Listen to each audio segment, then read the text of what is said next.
Welcome to Telugu one news. నేను మహాలక్ష్మి. రెండు వినోద సింహాలు ఒకే గూటికి చేరాయి.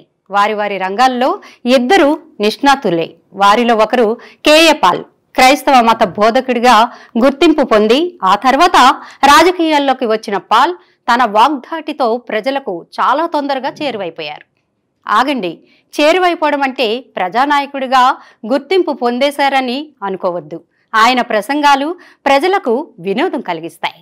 రిక్కించుకుని మరి ఆయన ప్రసంగాలు వినడానికి, విని నవ్వుకోవడానికి జనం తహతహలాడుతుంటారు. ఇక దేశ విదేశాల అధినేతలంతా తనకు బాగా తెలుసునని చెప్పుకుంటుంటారు.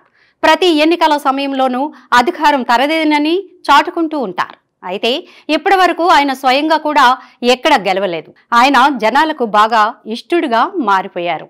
ఆయన ప్రసంగాలు వివిధ పార్టీల నేతలను ఉద్దేశించి ఆయన చేసే విమర్శలు, వాళ్ళకి ఇచ్చే సలహాలు నవ్వులు పోయిస్తుంటాయి. ప్రజలకు మంచి వినోదాన్ని పంచుతుంటాయి. అందుకే మీడియా, సోషల్ మీడియా కూడా ఆయన ఎక్కడ ఎప్పుడు మాట్లాడినా మిస్ కాకుండా మంచి కవరేజ్ ఇస్తుంది. ఎందుకంటే ఆ కవరేజ్ తమ వ్యూయర్షిప్ను, టీఆర్పీ రేటింగ్ను పెంచుతుందన్న నమ్మకం. ఇక రెండో వ్యక్తి బాబు మోహన్. తెలుగు రాష్ట్రాల ప్రజలకు పరిచయం అక్కర్లేని పేరు. విలక్షణ కమెడియన్గా వందల సినిమాల్లో ప్రేక్షకులను అలరించిన బాబు మోహన్ పెద్ద సంఖ్యలో అభిమానులను సంపాదించుకున్నారు. ఆ గుర్తింపుతోనే రాజకీయ రంగ ప్రవేశం చేశారు. అసెంబ్లీ ఎన్నికల బరిలో దిగి గెలిచి మంత్రి కూడా అయ్యారు. అయితే అదంతా గతం.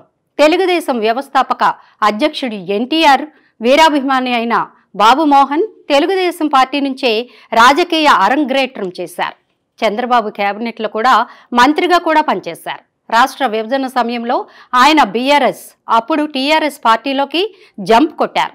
2014 నుంచి 2018 వరకు బీఆర్ఎస్లో ఉన్నారు. ఆ తర్వాత బీజేపీలోకి మారారు.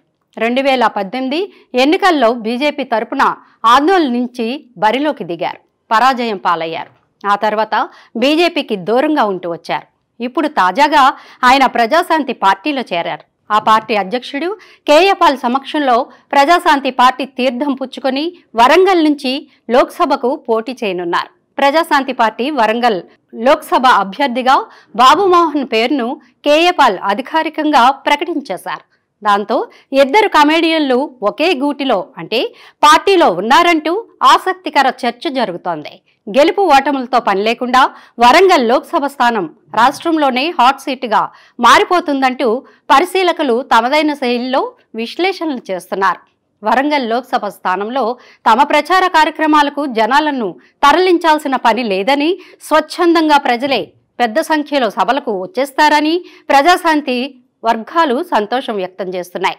మొత్తం మీద రాష్ట్రంలో ఎన్నికల హీట్ ఏ రేంజ్లో ఉన్నా వరంగల్లో మాత్రం ఓటర్లకు పాల్, బాబు మోహన్ల ప్రసంగాలు మండు వేసవిలో వినోదాలతో పన్నీటి జల్లుతో స్నానం చేయిస్తారనడంలో మాత్రం సందేహమే లేదు.